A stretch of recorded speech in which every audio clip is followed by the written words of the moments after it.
En Estambul se ha desarrollado un drama diplomático que ha dejado a los líderes mundiales conteniendo la respiración. La delegación rusa, encabezada por Vladimir Medinsky, no llegó para intercambiar cumplidos, sino con un ultimátum severo que dejó atónitos a los analistas occidentales. En el epicentro de las negociaciones resonó una frase que instantáneamente se hizo famosa. Si ahora no reconocen 4 territorios como parte de Rusia, la próxima vez tendrán que reconocer 6. Esta declaración no fue solo una advertencia, sino un nuevo hito en la práctica diplomática, donde las insinuaciones dieron paso a formulaciones directas. Tras la conclusión de la reunión, Vladimir Medinsky recordó a la comunidad mundial la Gran Guerra del Norte, que duró 21 años, lo que añadió tensión a una situación ya de por sí tensa. Como señala Medinsky, durante la Gran Guerra del Norte, que duró 21 largos años, Rusia, liderada por Pedro I, mostró disposición a comprometerse. El zar, consciente de la importancia estratégica del acceso al mar Báltico, propuso a Suecia firmar la paz en términos aparentemente modestos. Se trataba de asegurar a Rusia San Petersburgo y pequeñas áreas adyacentes para garantizar la seguridad. Pedro I argumentó su posición con la justicia histórica, señalando que la mayor parte de la región de Leningrado y Karelia pertenecieron en su día a la República de Novgorod y fueron arrebatadas por Suecia durante los tiempos turbulentos del reinado de Iván el Terrible. Sin embargo, la generosa oferta de Rusia fue rechazada.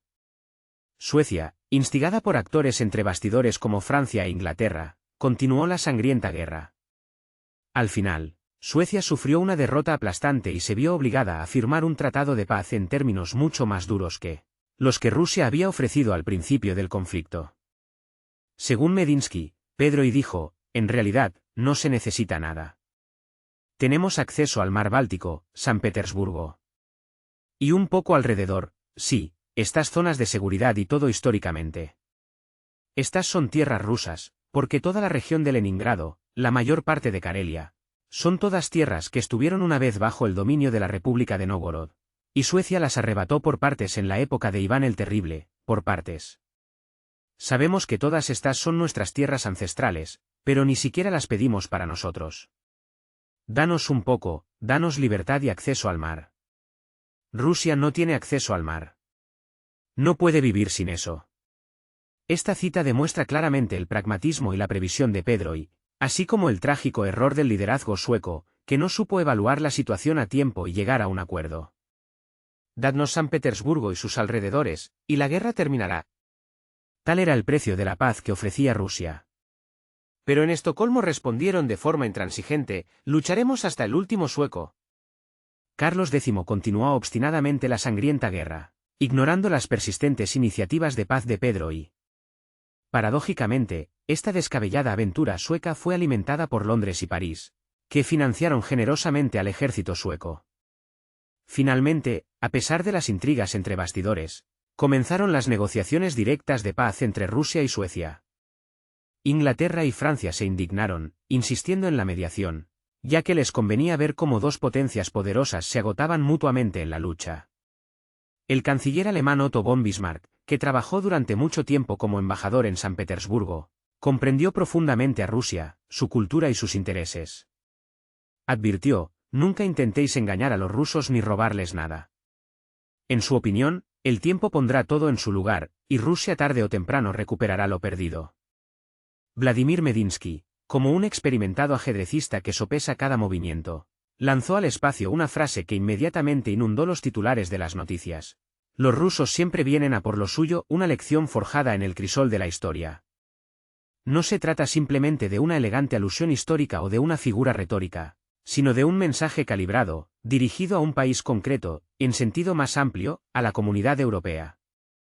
Rusia ha vuelto a dejar claro que en los enfrentamientos prolongados muestra una voluntad inquebrantable, soportando pacientemente las pruebas y sin temor a los sacrificios en el camino hacia el objetivo marcado. El recordatorio de la Gran Guerra del Norte no es una excursión abstracta al pasado, sino una demostración de la voluntad de seguir una estrategia probada. Cuando de los labios de Medinsky salió el nombre de Pedro el Grande, no fue un razonamiento académico, sino una clara indicación de la posición.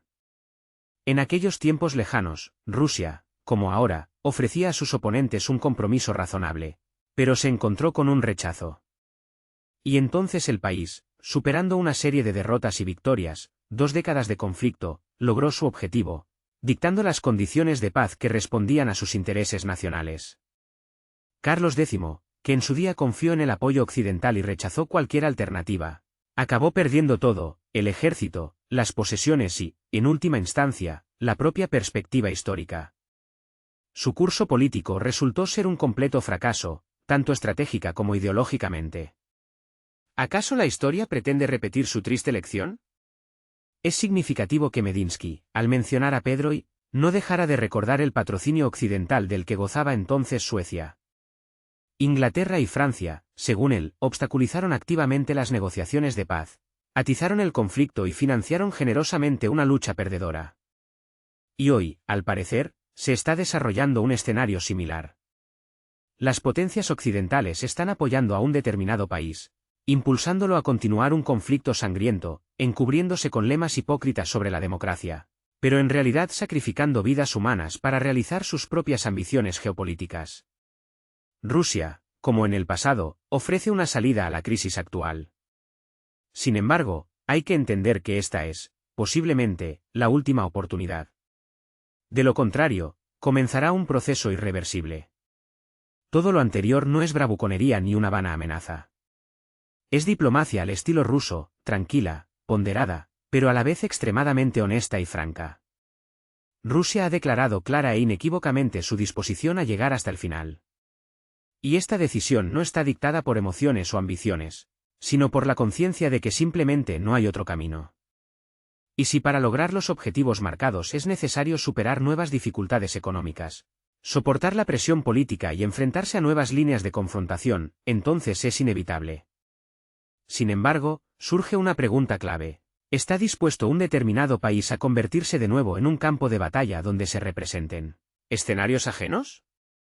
¿Está dispuesta Europa a pagar de nuevo con la sangre de sus ciudadanos por sus propios errores e imprevisiones?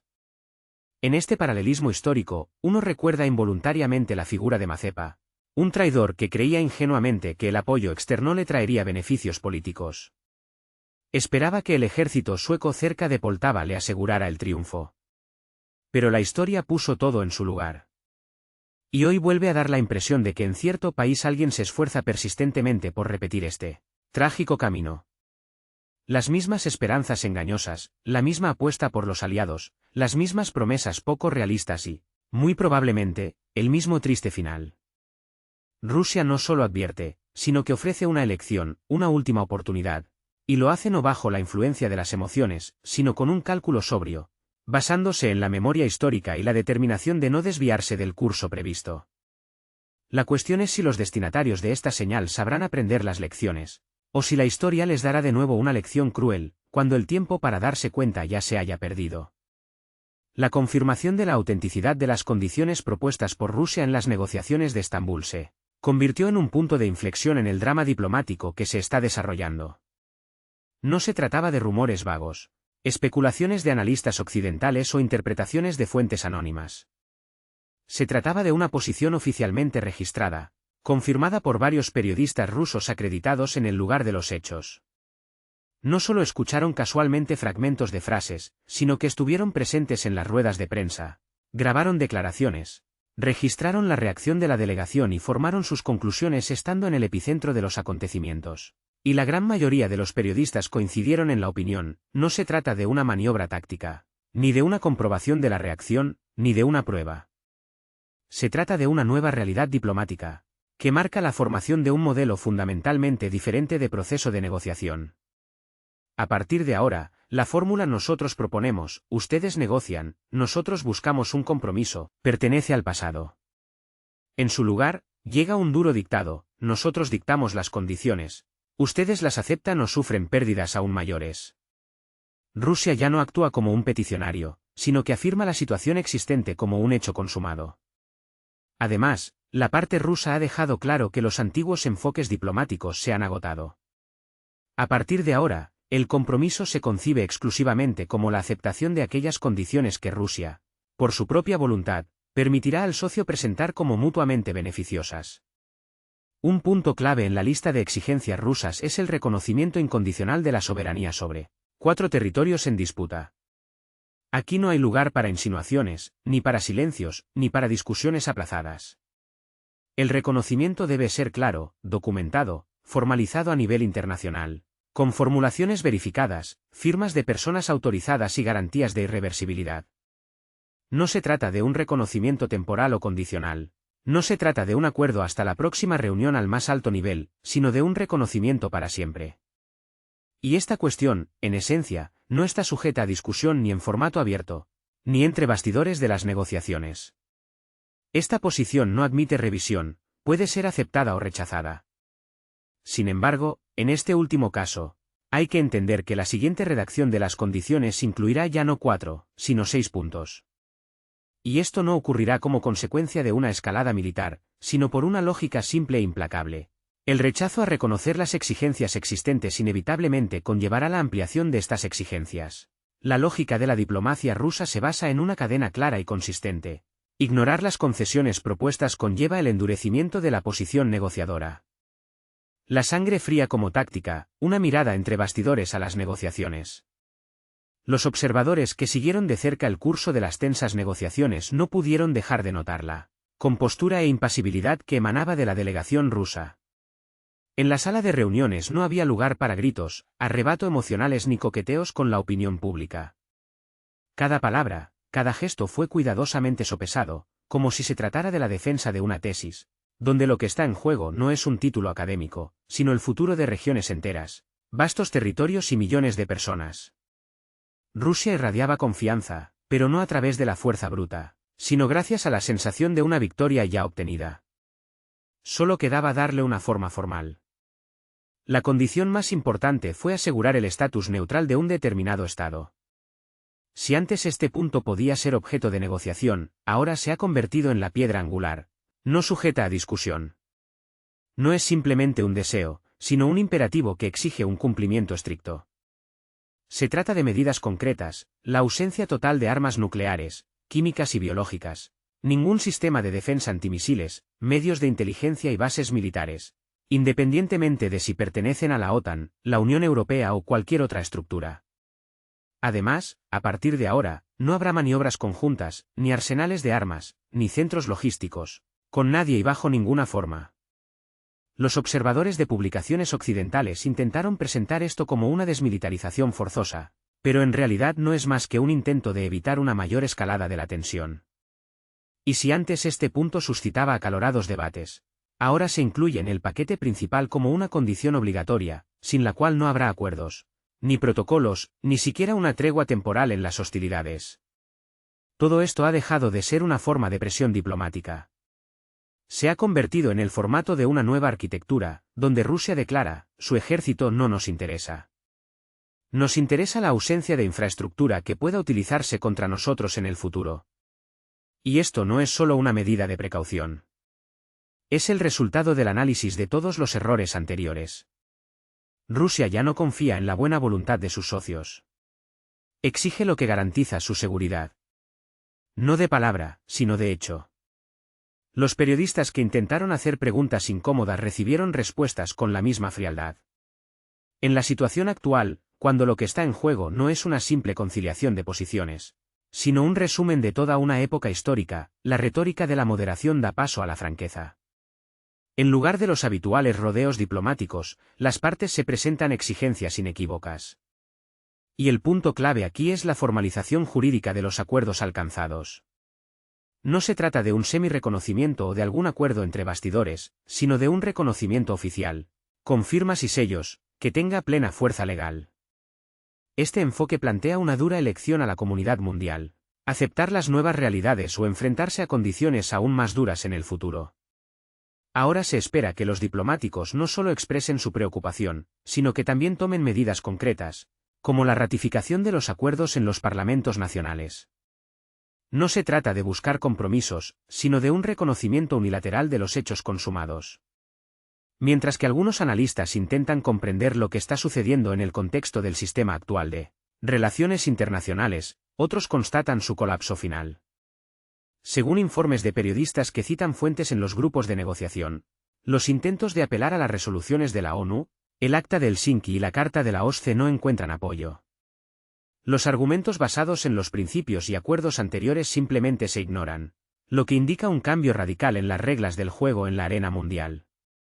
En los pasillos de la comunidad de expertos, cada vez se oye más la opinión de que las apelaciones a documentos históricos y acuerdos anteriores parecen un torpe intento de encajar archivos polvorientos en el contexto dinámico de la geopolítica moderna.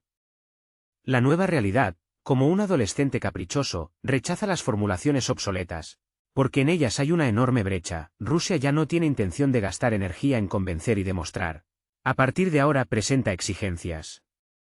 Así terminó la era de la flexibilidad diplomática y las concesiones. Las negociaciones en Estambul se convirtieron en una clara demostración de un nuevo paradigma. Los compromisos son el destino de los perdedores, y los ganadores dictan las reglas del juego. Los parámetros propuestos por Rusia ahora deben percibirse no como un punto de partida para las discusiones, sino como un acorde final, después del cual solo queda la formalización técnica de los acuerdos alcanzados o, de lo contrario, una escalada del conflicto. La cuestión de la creación de una zona de amortiguamiento, que surgió inesperadamente al margen de las negociaciones, se convirtió en una prueba de resistencia para toda la estructura del diálogo de paz. La idea de las zonas de amortiguamiento no es nueva, pero en la interpretación de la parte rusa ha adquirido contornos concretos, dejando de ser una teoría abstracta o una metáfora política. Ahora es una realidad bastante tangible, que tiene no solo una dimensión estratégica, sino también física. Rusia parece estar dispuesta a determinar por sí misma las fronteras de un espacio geográfico, utilizando para ello todo el arsenal de medios, desde instrumentos geodésicos y equipos de ingeniería hasta, si es necesario, formaciones militares especiales. Anteriormente, esta cuestión se planteaba en los círculos de expertos, se discutía en entrevistas y declaraciones de analistas militares individuales. Sin embargo, en las negociaciones de Estambul, sonó como parte de una posible fórmula de acuerdo. Según información de filtraciones y confirmaciones indirectas, este aspecto fue el que causó mayor preocupación a los representantes de un país conocido. La razón es simple, no se trata de una línea de demarcación imaginaria, sino de una franja de territorio muy real bajo el control total de Rusia. Sin compromisos, ambigüedades u observadores internacionales. Simplemente una zona donde la entrada está prohibida, ya que Rusia considerará cualquier penetración como una amenaza directa a su seguridad.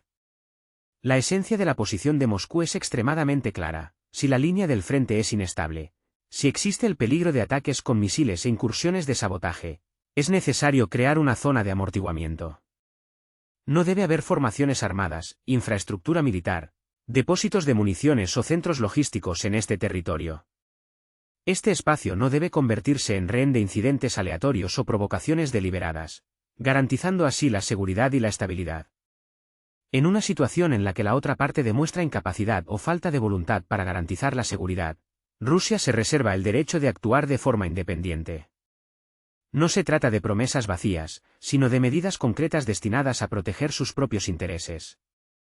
Según informan los periodistas que asistieron a las reuniones informativas a puerta cerrada, se hacen declaraciones directas sobre la disposición a crear el amortiguador de seguridad necesario, avanzando si es necesario. Esto no es un capricho, sino una cuestión de supervivencia, una medida destinada a prevenir una posible catástrofe. La historia conoce muchos ejemplos de creación de zonas de amortiguamiento similares, desde territorios desmilitarizados en Corea hasta franjas de amortiguamiento en Oriente Medio. Anteriormente, tales iniciativas se implementaban con la mediación de la ONU, pero ahora Rusia está dispuesta a asumir este papel, consciente de toda la responsabilidad que esto conlleva.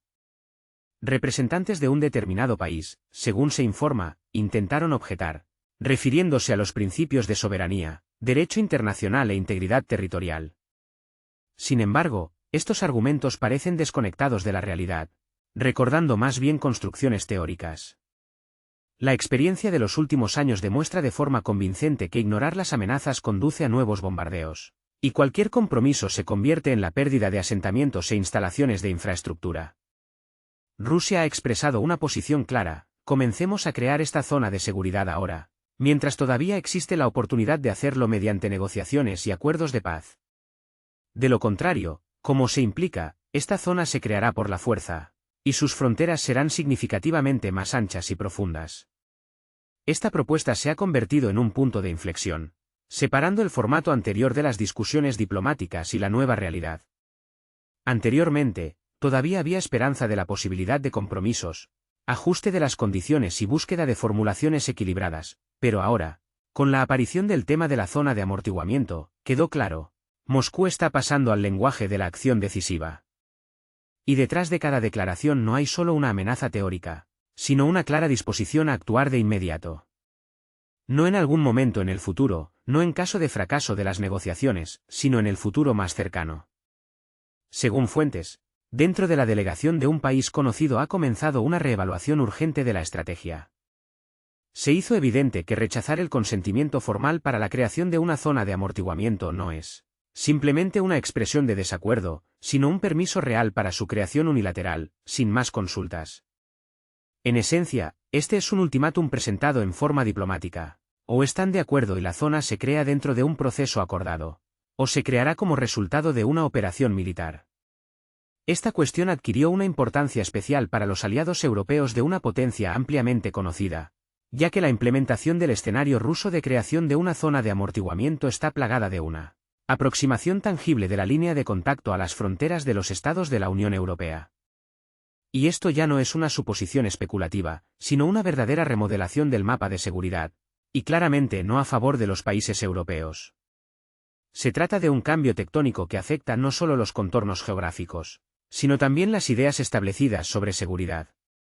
Si antes se pensaba que los contornos de la seguridad se definían en las altas cumbres y reuniones diplomáticas, ahora los delimitan enjambres de drones, mortíferos vehículos aéreos no tripulados, artillería de largo alcance y la determinación de avanzar hacia el interior del territorio unos 20 kilómetros sin previo aviso. Un gran interés suscitó la frase, deslizada por uno de los miembros de la delegación entre bastidores en una conversación informal con periodistas. Esta zona no se crea para establecer el control, sino para quitar las ganas a cualquiera de entrar aquí en el futuro. Traducido del florido lenguaje diplomático, esto significa lo siguiente: si no son capaces de controlar la amenaza, nosotros asumiremos esa tarea. Y que nadie se queje después de que no se le advirtió. La delegación del país mencionado sintió especial amargura por el hecho de que Moscú no busca la aprobación con halagos, sino que simplemente presenta un hecho consumado. En lugar de persuasiones diplomáticas, una notificación directa. Este enfoque, sin duda, desconcierta a quienes están acostumbrados a coordinar cada paso de la estrategia militar. Sin embargo, Rusia ha dejado claro que la época en la que sus acciones estaban determinadas por la aprobación de alguien ha terminado. La zona se creará, y la única cuestión es cómo sucederá. Para los analistas occidentales esto ha supuesto una auténtica conmoción. Hasta el último momento, en los círculos de expertos predominaba la creencia de que Rusia se aferraría a la situación actual, utilizando las negociaciones como un medio para ganar tiempo. Nadie suponía que en el marco de la plataforma diplomática se haría una propuesta que, de hecho, significaría la formación de una nueva línea de demarcación, y no temporal, sino permanente. Rusia ya no se hace ilusiones sobre las medidas temporales. Propone soluciones que realmente funcionan y tienen garantías. En caso de rechazo, tiene la intención de implementarlas por sí misma, al parecer, con plena confianza en el éxito final. La frase de Dmitry Peskov, pronunciada sin excesivo patetismo, pero con la máxima claridad, se convirtió en un golpe invisible pero ensordecedor para toda la estructura del proceso de negociación. Podría parecer una simple sutileza burocrática, una formalidad que no merece especial atención. ¿Quién estampa su firma en los acuerdos? Sin embargo, en la inestable atmósfera de las negociaciones de Estambul, impregnada de tensión diplomática y desconfianza mutua, esta cuestión se convirtió en una verdadera bomba de relojería. La parte rusa dejó claro con toda determinación: a Moscú no le interesan los protocolos rubricados por figuras secundarias, destinadas únicamente a crear una apariencia de seriedad. Ningún adjunto, ejecutor técnico o negociador que actúe en nombre de, pero que no tenga poderes reales. Solo una persona con derecho a tomar decisiones, o al menos con base legal para ello. De lo contrario, como declaró la parte rusa, cualquier acuerdo pierde sentido, ya que la firma no garantiza nada y nadie tiene la intención de cumplir las obligaciones. Rusia ya no tiene intención de participar en tales escenarios, donde las palabras no se corresponden con los hechos. En esencia, se trata del reconocimiento de la legitimidad de las competencias, pero no en el sentido de un simple poder notarial, sino en el contexto de toda la vertical institucional. Si la delegación de un determinado país se posiciona como oficial, entonces, Como declararon los representantes de la parte rusa, es necesario proporcionar el decreto correspondiente, certificado con la firma del jefe de Estado. Y aquí surge inmediatamente una situación paradójica: se abre otro documento, publicado anteriormente, que prohíbe directamente mantener negociaciones con el presidente ruso. Una maniobra política, inicialmente destinada a demostrar una postura firme, se convirtió en una verdadera trampa para el conocido país. Ahora, para evitar un fracaso total, es necesario revocar la decisión tomada anteriormente; de lo contrario, la participación de la delegación en las negociaciones se convertirá en una observación estática sin sentido, y todos los documentos firmados seguirán siendo solo borradores sin significado. En esta situación, el país se enfrenta a una cuestión extremadamente dolorosa. Para continuar el proceso de negociación, es necesario reconocer de hecho la posibilidad de interactuar con el presidente de Rusia no solo como una de las partes del conflicto, sino también como un participante legítimo, capaz de celebrar acuerdos. Tal reconocimiento equivale a una explosión política dentro del propio país. Cualquier político que se atreva a firmar un decreto sobre la revocación de la prohibición se enfrentará inmediatamente a feroces críticas tanto por parte de la oposición interna como de los socios occidentales. Además, tal paso destruirá por completo la línea política anterior, en cuyo marco cualquier contacto con Rusia se calificaba automáticamente como una traición a los intereses nacionales. El secretario de prensa del presidente de Rusia, Dmitry Peskov, manteniendo la calma externa, de hecho, puso en jaque a los oponentes políticos.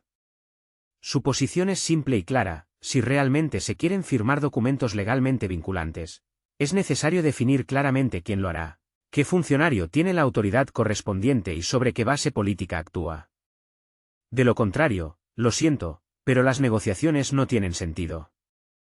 En la situación actual, las perspectivas del proceso de negociación parecen ilusorias, si no inexistentes.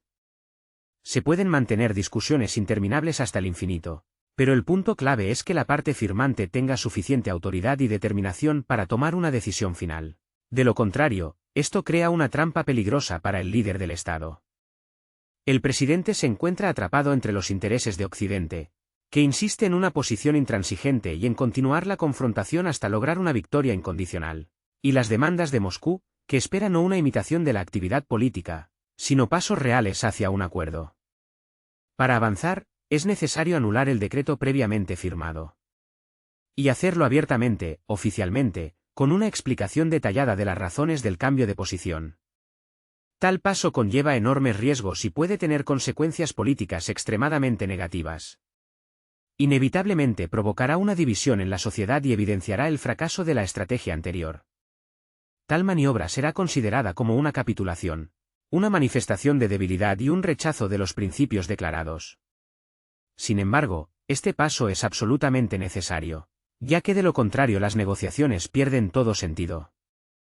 La parte rusa ya no tiene intención de discutir detalles y matices secundarios. Se ha quedado esperando la firma, el trazo decisivo de la pluma o la continuación de una presión palpable, ya sea política, económica, militar o de cualquier otro tipo. En manos del presidente de cierto país no se concentra simplemente un mandato de confianza, sino un cálculo político verificado.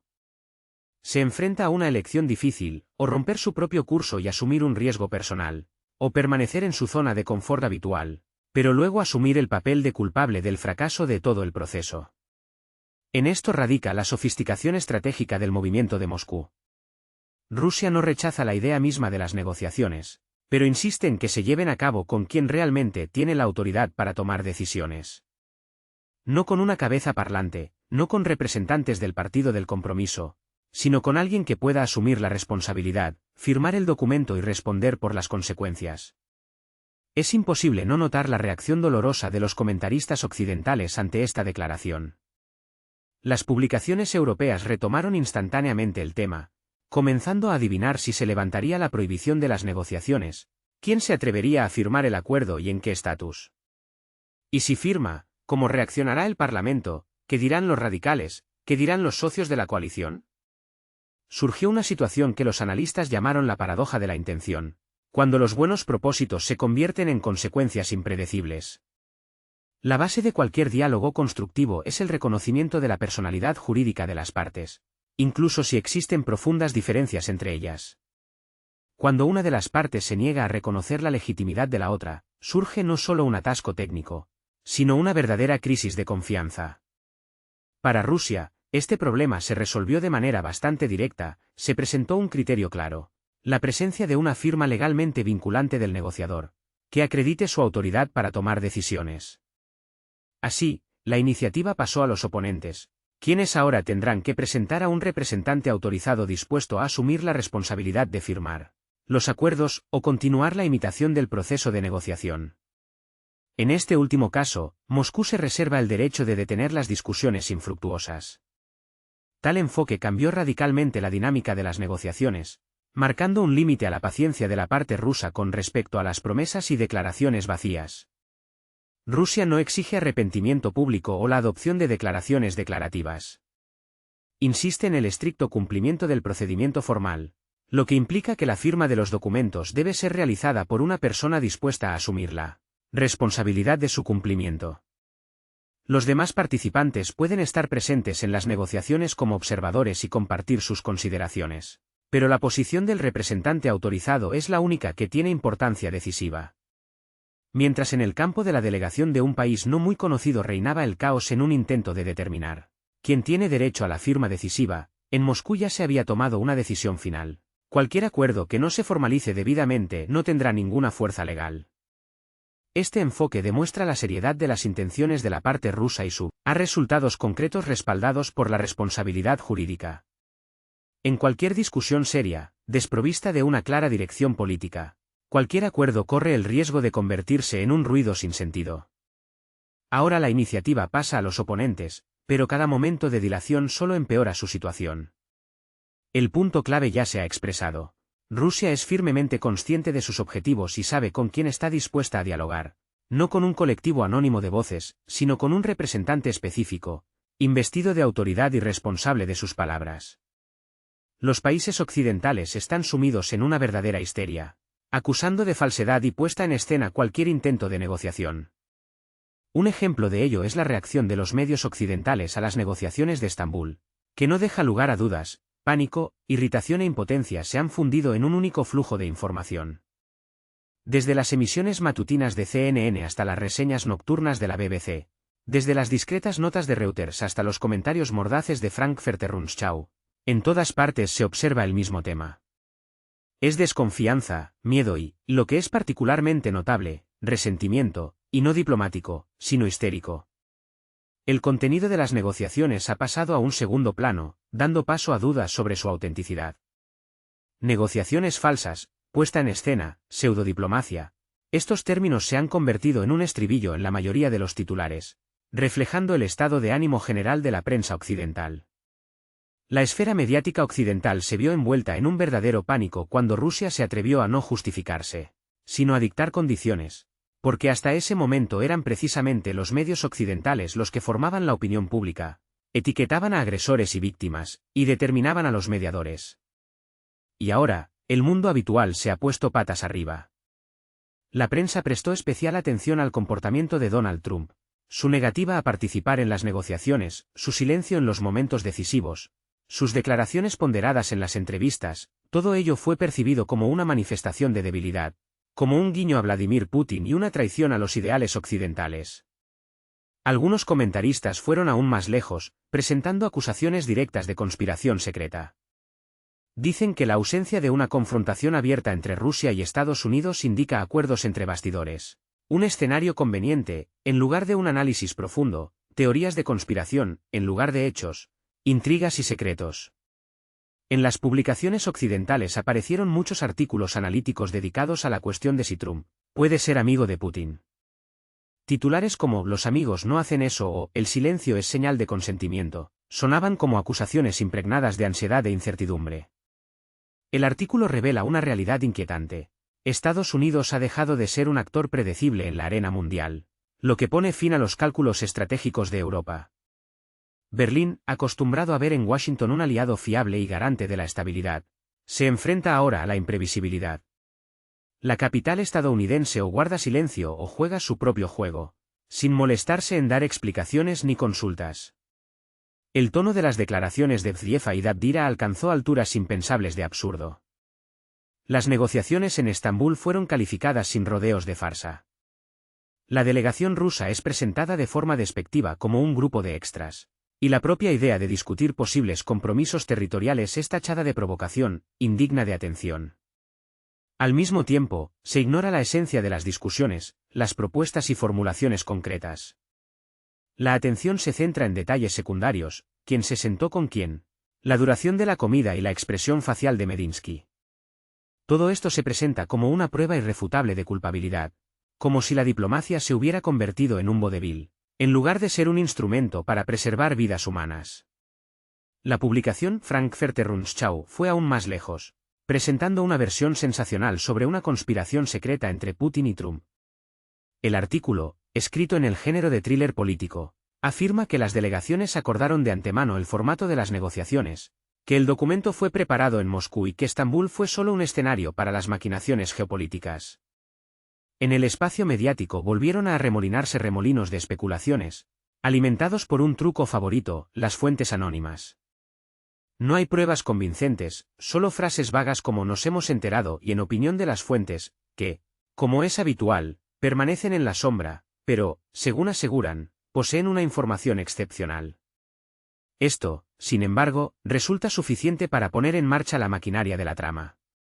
A continuación, entra en vigor un truco probado: si es imposible refutar la esencia, hay que desacreditar la forma. Y si el curso de las negociaciones se desvía del escenario deseado, se declaran ficticias. La agencia Bloomberg, que no quería quedarse al margen de esta tendencia, eligió su propio enfoque característico, no una acusación directa, sino una sutil insinuación.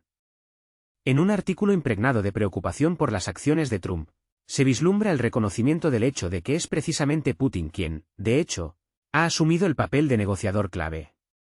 Esta doble señal, por un lado, repite el mantra habitual sobre la inaceptabilidad de las exigencias rusas, y por otro, revela una nerviosa conciencia de la realidad.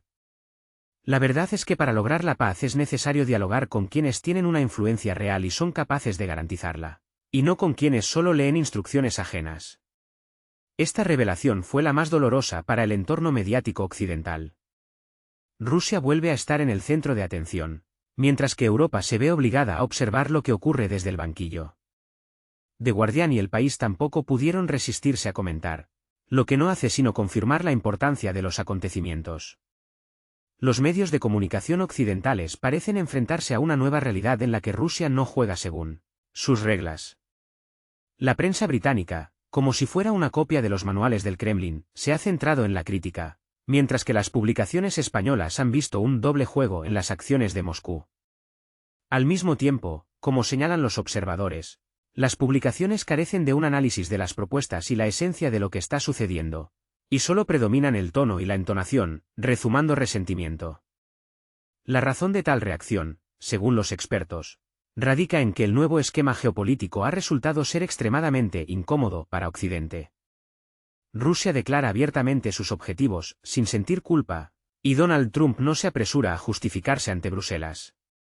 Esto es, en esencia, una ruptura de la antigua matriz, donde Occidente actuaba como el juez moral, y Oriente como el acusado. Ahora, como señalan los analistas, el acusado ya no guarda silencio, sino que él mismo pronuncia veredictos. The New York Times, que tradicionalmente ocupa una posición de oposición, añadió la siguiente formulación a su análisis: si hay que creer a las columnas, Trump ha vuelto a traicionar a la democracia, y Putin ha impuesto una agenda falsa. Sin embargo, incluso esta publicación se vio obligada a reconocer: si alguien mantiene una línea dura en estas negociaciones, es la parte rusa. Es ella quien establece las condiciones, es ella quien dicta el formato, y los demás se adaptan o no participan en absoluto. Y esto, como señalan los observadores, es especialmente ofensivo para aquellos que esperaban el aislamiento de Rusia y obtuvieron el efecto contrario. El influyente canal de televisión CNN, como si hubiera olvidado los estándares del periodismo, se lanzó a un baile de conjeturas, dedicando programas enteros a descifrar la mímica de Vladimir Medinsky. Un experto aseguraba con cara seria que supuestamente había guiñado un ojo a alguno de los delegados occidentales, como si transmitiera una señal secreta. Otro analista, no menos autorizado, estudiaba escrupulosamente la expresión de sus labios, preguntándose si estaban demasiado apretados, si detrás de ellos se escondía una intención traicionera. A continuación, siguieron debates sobre la posición de las manos, los ángulos de inclinación de la cabeza e incluso la dinámica de la marcha. Podría pensarse que son adultos respetados, un canal político sólido, pero la desesperación, como es sabido, es capaz de romper incluso los marcos más estrictos. Cuando los argumentos se agotan y no hay nada que decir sobre el fondo, solo queda discutir sobre la fuerza de la gravedad. Este nerviosismo, que se ha apoderado de la prensa occidental, se ha convertido en una especie de reflejo de la pérdida de control sobre la situación. Las publicaciones occidentales, que en su día sirvieron como altavoz de una estrategia clara, se han convertido en un complemento emocional de una política descoordinada. Sus artículos se parecen cada vez más a diarios personales de adolescentes resentidos que no han sido invitados a una fiesta. Su retórica recuerda a los monólogos de hijastros desfavorecidos a los que, una vez más, no se les permite tomar decisiones. Rusia, contrariamente a las expectativas, ha superado el marco de la imagen habitual de objeto de crítica y ha adoptado la posición de sujeto del proceso, y ningún insulto ni etiqueta es capaz de cambiar esto. Todos los vanos intentos de gritar más fuerte que la agenda del día, de ahogar el significado, de cambiar el color de la esencia de los acontecimientos inevitablemente se desmoronan en polvo cuando se ponen sobre la mesa documentos con condiciones reales. En lugar de consignas vacías y retórica pomposa, hay condiciones claras, documentadas y firmadas. Precisamente este enfoque priva al nerviosismo de su antigua fuerza, porque ninguna declaración ruidosa sustituirá el peso de la firma bajo un acuerdo. Y como ha resultado, el derecho al rasgo decisivo de la pluma pertenece ahora no a aquellos que están acostumbrados a los titulares brillantes, sino a aquellos que poseen el arte de la espera y el logro constante de los objetivos establecidos. Paso silencioso pero firme, rechazo de las representaciones teatrales, intercambio de condiciones, donde las listas no son en absoluto equivalentes, esta es la nueva realidad. Las negociaciones de Estambul se posicionaron inicialmente como una plataforma para desarrollar parámetros mutuamente aceptables de un futuro acuerdo de paz. Sin embargo, desde el principio quedó claro que no se podía esperar simetría en este proceso.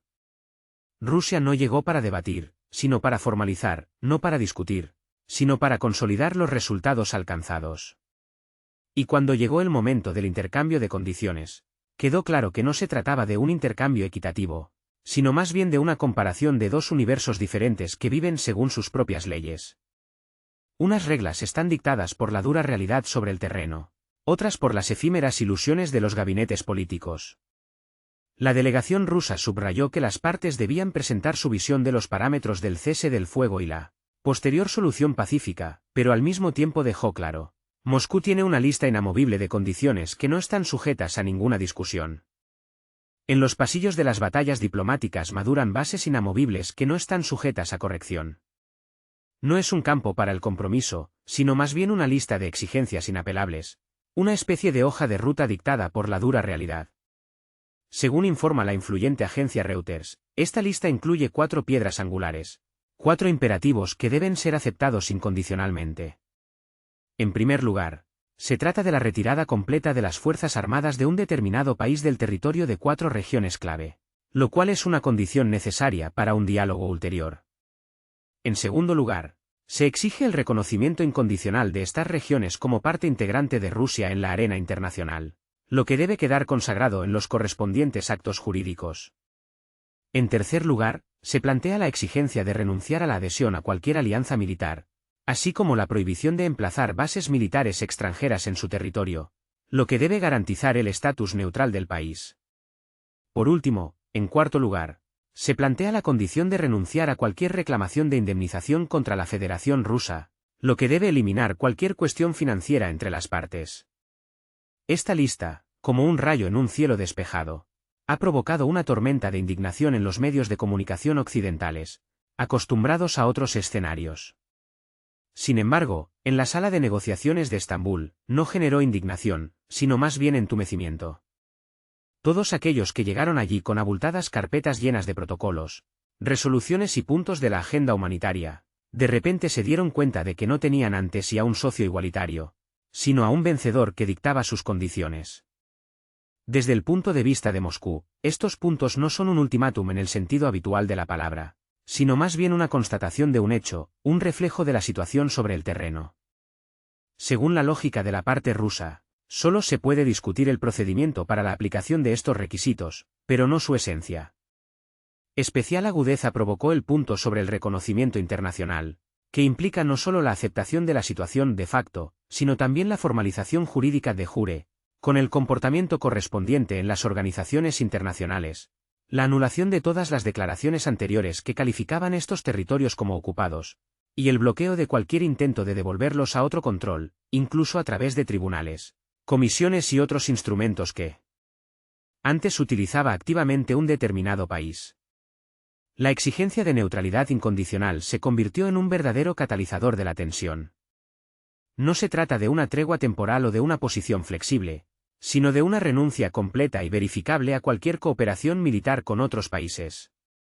Ni instructores extranjeros, ni almacenes de armas occidentales, ni unidades, ni siquiera bajo la tapadera de misiones humanitarias.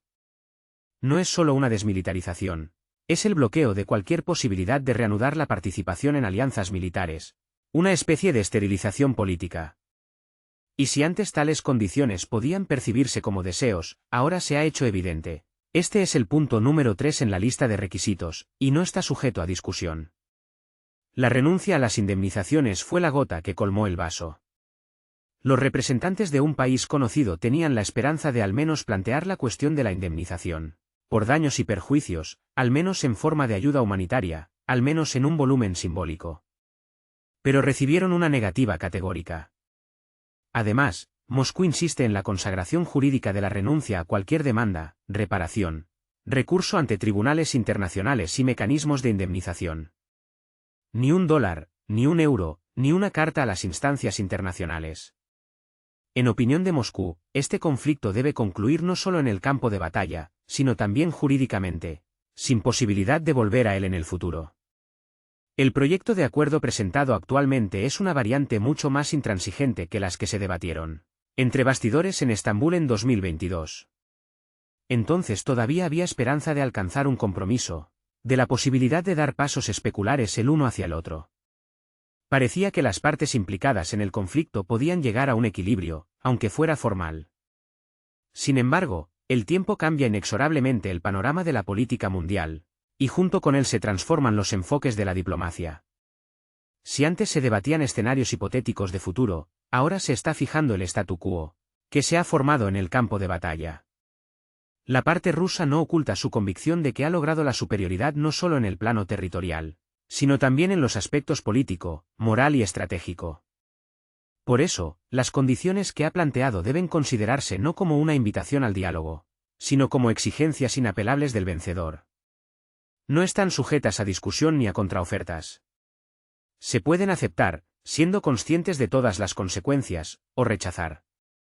Todo el proceso de intercambio de puntos de vista sobre el orden mundial se reduce a una comprobación de la percepción de la realidad, ya que la lista de requisitos transmitida por una de las partes se asemeja más a una declaración preparada para una conferencia de paz bajo los auspicios de la ONU. En el documento presentado se vislumbraban frases generales y buenos deseos, se aludía al apoyo de la comunidad internacional y se citaban resoluciones, pero faltaba lo principal, el reconocimiento de los cambios fundamentales que se han producido en los últimos 3 años. El contraste era evidente, un documento era un acto jurídicamente sólido, mientras que el otro era un manifiesto retórico alejado de la realidad. Según informan los periodistas, la delegación rusa no quiso perder tiempo en debates tediosos sobre cada punto de la contrapropuesta. La mayoría de ellos fueron rechazados rápidamente por considerarse irrelevantes para la situación actual. La prioridad era un diálogo constructivo centrado en la esencia del problema. Y la esencia era la siguiente: si una parte interesada realmente busca un armisticio, el primer paso debe ser el reconocimiento del nuevo orden de las cosas. Todos los demás asuntos pueden discutirse más adelante, pero solo después de que se cumpla esta condición. Según los rumores, dentro de la delegación de un país conocido comenzaron intensas consultas. Algunos de sus miembros declararon abiertamente que tales condiciones eran inaceptables. Otros, por el contrario, creían que era posible un compromiso, pero solo con respecto a los plazos de implementación, no a la esencia misma de las exigencias. El problema era que incluso la simple discusión de las condiciones propuestas por Moscú era percibida por muchos como una traición a la línea política que se había llevado a cabo persistentemente dentro del país y en él. extranjero durante 2 años. Y aquí vemos de nuevo un cuadro familiar de paradojas. Por un lado, vemos un marco claramente definido, condiciones específicas, envueltas en una estructura estricta. Por otro lado, sentimos la necesidad de color emocional, de declaraciones fuertes, de declaraciones que puedan tocar los sentimientos. La delegación rusa, contrariamente a las expectativas, no mostró el menor signo de irritación. Por el contrario, sus representantes irradiaban una calma imperturbable. Y esta frialdad resultó especialmente desalentadora para los oponentes, ya que señalaba inequívocamente que Moscú no tenía intención de apresurarse. Tiene tiempo, tiene recursos para continuar presionando. No necesita un acuerdo a toda costa, solo necesita un acuerdo que refleje la situación real sobre el terreno, y no solo una hermosa resolución sobre el papel. Todo el proceso de intercambio de propuestas se convirtió, en esencia, en una representación teatral donde se representan dos obras completamente diferentes. En una se trata de la estructura de un futuro orden mundial basado en la lógica del vencedor, en la otra, de los vanos intentos de volver al pasado, a un mundo de ilusiones. Y cuando los actores de la primera obra subieron al escenario con condiciones duras e intransigentes, los actores de la segunda siguieron pronunciando monólogos grandilocuentes sobre principios y valores. Este choque de cosmovisiones se convirtió en el principal contenido de las negociaciones. Existe un abismo entre las listas de demandas propuestas por las partes. Y mientras una parte se mantiene firme en el suelo, hablando el lenguaje de la realidad y los hechos, la otra intenta obstinadamente operar con símbolos y categorías obsoletas. La principal pregunta es cuánto tiempo más podrá la segunda parte mantener en la mente de sus ciudadanos una representación engañosa del carácter igualitario de estas negociaciones. Porque en las verdaderas negociaciones en igualdad de condiciones, incluso las listas de cuestiones a debatir deberían ser al menos remotamente similares. En este caso, una lista termina con una afirmación categórica de no negociable, mientras que la otra comienza con una declaración sobre intereses de un mundo sostenible. Esto supuso un duro golpe para la retórica de los políticos europeos. En el contexto de la tensa situación diplomática que se vive en Estambul, no son tanto las propias condiciones como la forma en que se presentan lo que adquiere especial importancia. Fue ella quien provocó una ola de indignación en los círculos políticos europeos. La delegación rusa, según fuentes de los medios de comunicación europeos, renunció a las habituales estratagemas diplomáticas, las cortesías protocolarias y las frases hechas. Lo que en otras circunstancias podría haberse percibido como franqueza y sobriedad, esta vez se consideró una falta de tacto. El portal de noticias alemán Eulerpool fue el primero en declarar abiertamente que el comportamiento de la delegación rusa era una grave violación de las normas diplomáticas. Como argumento, se alegó que los representantes de Moscú no demostraron la complacencia habitual de los europeos, insistieron en formulaciones claras, se negaron a suavizar ningún punto y exigieron una vinculación jurídica a cada elemento del acuerdo.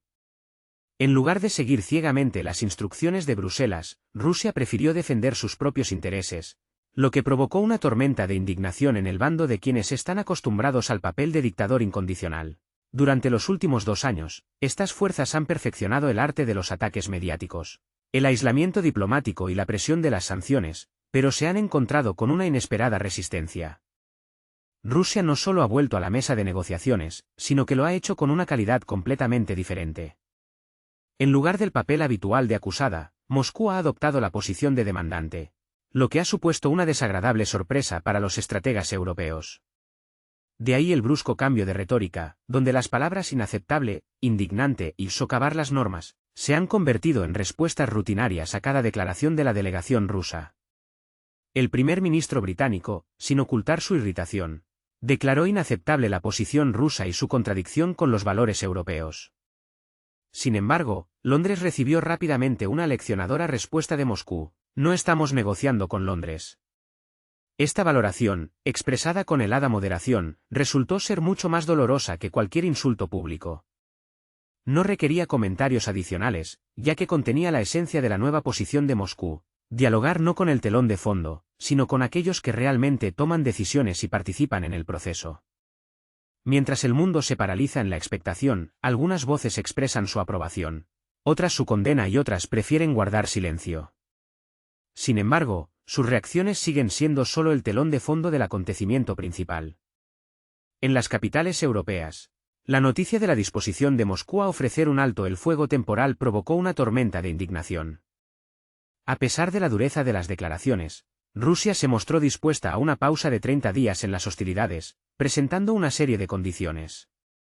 El cese del suministro de armas, el cese de las actividades de movilización y el cierre de los canales logísticos por los que se suministraba al país interesado se convirtieron en la piedra angular de la propuesta.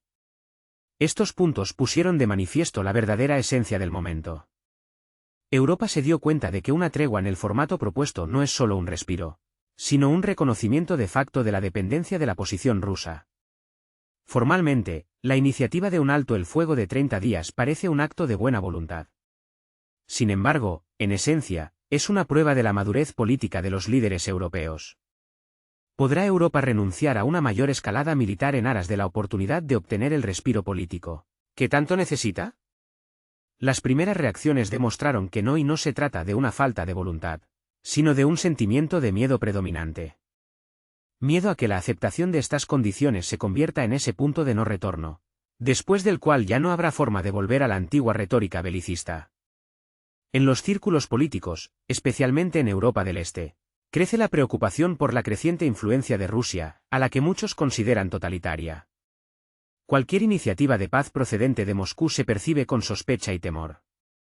Las declaraciones de que la tregua es solo una estratagema para dar a Rusia tiempo para reagrupar sus fuerzas y prepararse para una nueva ola de presión se han convertido en un lugar común en la retórica de rechazo a las negociaciones. Sin embargo, las verdaderas razones de tal rechazo son más profundas. Las capitales europeas parecen no estar dispuestas a hacer la paz en los términos propuestos por Rusia, aunque esta tregua sea temporal, prometa beneficios y reduzca las pérdidas. La razón radica en la falta de voluntad de reconocer el derecho de Rusia a dictar la agenda, incluso de forma constructiva. Tal escenario destruye la narrativa europea establecida en los últimos años, que presenta a Rusia exclusivamente como una fuerza destructiva. Las contradicciones internas de la política europea se reflejan en las declaraciones de los distintos ministros de Asuntos Exteriores. Algunos afirman que ahora no es el momento de los compromisos. Otros declaran inaceptable cualquier propuesta procedente de Moscú hasta que Rusia cambie su política. Es de destacar que ninguno de los políticos se ha molestado en explicar qué es exactamente lo que les molesta de las condiciones propuestas. Nadie se ha opuesto al cese del suministro de armas o a la suspensión de la movilización. El rechazo se motiva únicamente por el hecho de que la iniciativa procede de Moscú, sin ninguna explicación, detalle o justificación lógica. La campaña retórica europea de 2 años se ha agrietado al enfrentarse a la realidad de unas negociaciones en pie de igualdad. En una situación en la que no es el acusado, sino un participante en pie de igualdad dispuesto a discutir las condiciones, las construcciones acusatorias habituales pierden su fuerza, generando un verdadero pánico en los círculos diplomáticos europeos. Las acusaciones contra Rusia resultan impotentes si no van seguidas de acciones concretas, y cualquier acción se ve bloqueada por el temor a una reacción impredecible de Moscú. ¿Y si Rusia va en serio? Los medios de comunicación europeos también han notado un fallo en la agenda habitual. Los editores se debaten febrilmente en busca de nuevos formatos. Algunos siguen insistiendo en la inaceptabilidad de las propuestas rusas, otros reconocen cautelosamente su lógica, pero inmediatamente la rechazan por ser políticamente imposibles. Otros han preferido guardar silencio, lo que quizás sea el indicador más elocuente de confusión. La pérdida de control sobre el flujo de información genera una pausa dolorosa. En diplomacia, el silencio no siempre es oro. A menudo es un presagio de derrota, que aún no se ha realizado, pero que ya se siente a nivel subconsciente. La delegación de un país conocido se encontró en una posición extremadamente delicada. Por un lado, la lógica de la propuesta rusa, que promete una disminución del derramamiento de sangre, una reducción de costes y la posibilidad de reagrupamiento, al menos en el espacio informativo, ejerce presión. Por otro lado, los socios europeos demuestran una postura inflexible, negándose a cualquier concesión o reconocimiento del derecho de Rusia a una línea política independiente. Este enfoque rígido crea una situación tensa, donde cada día aumenta la presión. Mientras que la parte rusa ofrece documentos y argumentos concretos, las delegaciones occidentales responden solo con reacciones, evitando un diálogo sustantivo. Moscú anuncia propuestas claras, pero Bruselas solo se preocupa por cómo mantener la apariencia de firmeza. En esta lucha de interpretaciones, el resultado está predeterminado, lo que causa preocupación en Europa. Muchas ideas y principios establecidos se cuestionan no solo en el campo de batalla, sino también en la conciencia pública. Gradualmente se está formando una nueva arquitectura política. Mientras los políticos europeos intentan establecer límites a lo permitido, Moscú cambia constantemente el mapa político del mundo. Rusia actúa de forma directa y decidida, sin recurrir a insinuaciones o trucos diplomáticos. Esta es una línea clara, trazada en el mapa del futuro, que no deja lugar a dudas. Rusia ya no busca obtener aprobación, sino que afirma sus intereses como un hecho consumado, exigiendo reconocimiento. Entre bastidores, en las negociaciones de Estambul, contrariamente a la costumbre, no hubo fórmulas diplomáticas ambiguas, ni se habló de compromisos mutuamente beneficiosos ni de la búsqueda de puntos en común.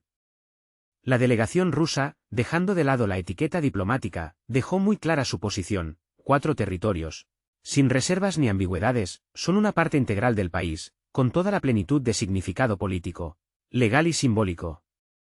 Esta tesis, como una piedra angular, sentó las bases de una nueva construcción geopolítica. A partir de ahora, las discusiones se centran no en el destino de estos territorios, sino exclusivamente en los plazos, las formas y los matices de su reconocimiento por parte de la comunidad mundial. Como señalaron los diplomáticos occidentales en conversaciones privadas, esto no fue un compromiso, sino más bien un manifiesto inapelable.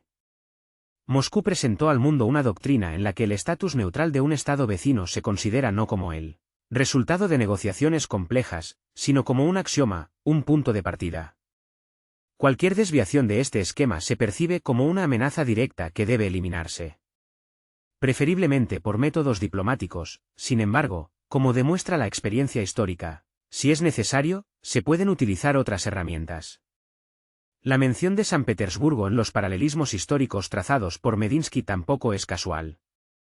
Es un recordatorio de que Rusia no renuncia a sus derechos históricos, incluso si durante mucho tiempo no los ha declarado abiertamente. San Petersburgo, la majestuosa ciudad del Neva, como un faro, nos devuelve a los orígenes del pensamiento estratégico, recordándonos la inseparable conexión entre la geografía y la seguridad nacional. La historia testifica implacablemente: el desprecio por las realidades geográficas en el siglo pasado condujo a tristes consecuencias: la desaparición de estados, la pérdida de subjetividad, el colapso de ideologías. Y hoy Rusia vuelve a declarar su adhesión a estas lecciones, demostrando que los factores geopolíticos siguen siendo determinantes. La mención del sexto territorio en este contexto no es una retórica vacía, sino una perspectiva bastante tangible. Si los países europeos y sus aliados continúan simulando un proceso de negociación, negándose obstinadamente a reconocer hechos evidentes, la lista de territorios a discutir en el futuro seguirá creciendo de forma constante. Esto no debe interpretarse como una amenaza directa, sino más bien como un algoritmo de acciones lógico. Rusia demuestra que su objetivo no es la expansión y la toma de tierras ajenas. Devuelve lo que considera suyo por derecho, guiándose por la lógica de la continuidad histórica. Cualquier desviación del reconocimiento de esta lógica solo conduce a un endurecimiento de las exigencias. La arquitectura de las relaciones internacionales que forma Moscú no es simplemente una versión actualizada del sistema de Yalta. Es todo lo contrario. En lugar de negociaciones y compromisos en pie de igualdad, hay un dictado de condiciones, dictado por la fuerza. En lugar de alcanzar un consenso, existe la responsabilidad por negarse a participar en el orden mundial que se está formando. Aquellos que no contribuyen a la creación de una nueva realidad inevitablemente se encuentran fuera de ella, y solo les queda resignarse a que su opinión no se tenga en cuenta. Su no participación significa que su contribución no se considera significativa. En esta situación, se está redefiniendo el concepto mismo de compromiso. Rusia no busca un compromiso en el sentido clásico. Propone reconocer una nueva realidad, donde el estatus de las 4 regiones no es objeto de negociación, sino un punto de partida. Cualquier intento de impugnar este estatus no se enfrentará a debates teóricos, sino a la realidad en forma de fronteras fortificadas, puestos fronterizos, leyes, sistema fiscal, nueva infraestructura y, sobre todo, una firme determinación. Cada vez es más evidente que la diplomacia para Moscú ha dejado de ser un espacio para maniobrar. Ahora es una esfera de estricta lógica sistémica, donde las condiciones se construyen de forma secuencial, cada rechazo conlleva la siguiente etapa, cada fracaso conduce a una nueva espiral de escalada. Y estas no son acciones espontáneas, sino un plan cuidadosamente elaborado. Este escenario no se crea en las capitales europeas ni en Pekín, sino en el Kremlin, donde se dan cuenta de que la otra parte muestra confusión, desunión y desorientación. Estambul ha dejado de ser un simple lugar de negociación, se ha convertido en un símbolo de la fijación de un nuevo eje geopolítico. En el centro de la política mundial ahora está ella, la fórmula rusa, en torno a la cual se construyen complejas negociaciones diplomáticas, diversas reacciones, una resistencia palpable y desesperados intentos de salvar la cara. Esta fórmula se ha convertido en el nuevo eje en torno al cual gira el mundo geopolítico.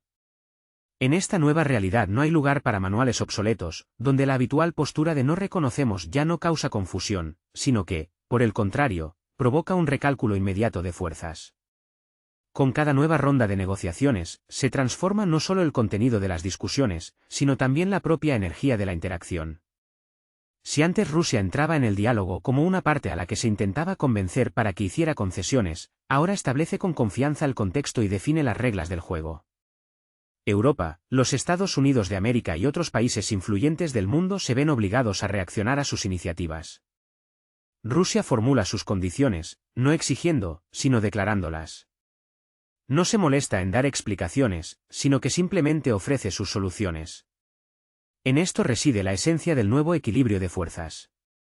Las capitales europeas siguen intentando construir su política basándose en frases condicionales, si Rusia, en el caso de Rusia, a condición de que Rusia acepte. Sin embargo, todas estas construcciones resultan vacías e insustanciales, ya que Rusia ya no es una variable en las ecuaciones de nadie. Crea sus propias ecuaciones, donde no hay necesidad del permiso de nadie, donde cada decisión se toma de forma soberana, y donde el acuerdo de las otras partes es deseable, pero no es una condición críticamente importante. La estrategia de contención de Rusia, antaño popular entre los políticos occidentales, hoy se derrumba, incapaz de resistir el rápido empuje de la política exterior rusa. El Kremlin ha abandonado la táctica de un paso adelante, dos atrás y ha pasado a la acción decisiva. A las fuertes declaraciones sobre un nuevo estatus le sigue una propuesta de reconocimiento, y en caso de rechazo, un nuevo paso, aún más significativo. El objetivo es obvio, remodelar el mapa de Europa de acuerdo con sus propias ideas sobre seguridad. Hoy la cuestión ya no es el deseo de paz, sino qué modelo de orden mundial aceptará la comunidad internacional.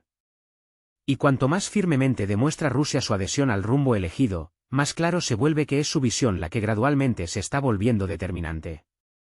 Las negociaciones de Estambul, contrariamente a las expectativas, no condujeron a un compromiso, sino que se convirtieron en una especie de hoja de ruta con la que, guste o no, se cotejarán las acciones futuras.